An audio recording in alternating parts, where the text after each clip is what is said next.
Good evening, Dr. Zakir Naik. My name is Dr. Ramzi from Oxford, ambassador for Universal Peace Federation, and one of the members of the Muslim Council of Britain. I would like to say you are doing an excellent job. God bless you.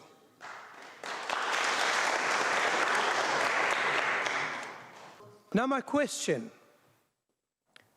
Dr. Zakir Naik, in your opinion, is Islamophobia a real phenomenon?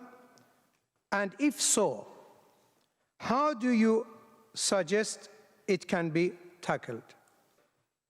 Does the responsibility lie with the Muslim community, or should Western society be doing more to breach this barrier of fear? I'm talking about the fear. All phobias are fear of unknown. Thank you. The brother asked a very good question. That is Islamophobia a real phenomena? How should it be tackled? Is it the responsibility of the Muslim community to do it? Yes, there is Islamophobia, especially in this 21st century. And as I mentioned in my speech, I believe one of the major reasons for this Islamophobia is the media.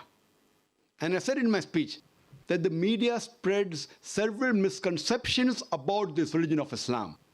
I do agree it is the duty of us Muslims that we should spread the true teachings of Islam. I'm aware that there are black sheep in the Muslim community. I'm not saying all Muslims are 100% pious, all are good.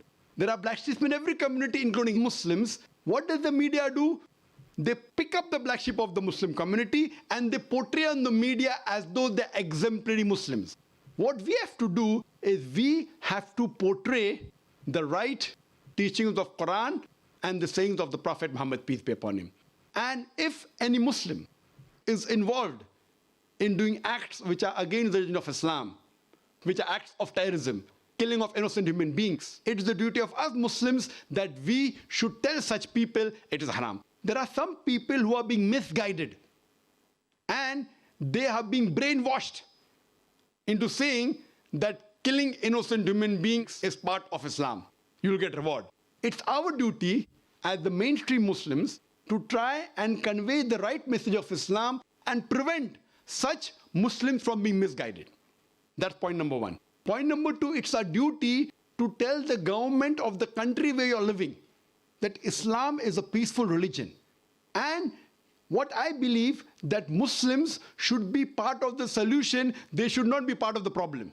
The government should not think that Muslims are part of the problem, they should think Muslims are part of the solution. And that's the advice I even give to the police of India and the police of Bombay, and I interact with the police force very often. And I tell them that you should take the Muslims in confidence. And the best is to have an interaction. I have addressed many police officers from very different countries, and we should try and have a question and answer session and remove the misconceptions in their minds and prove to them that Islam is one of the most tolerant religions, it's a peaceful religion, and if you know the teaching of Islam, surely the least person that you'll have to fear is a true Muslim. I'm not talking about the black sheep of the Muslim community. Hope that answers the question.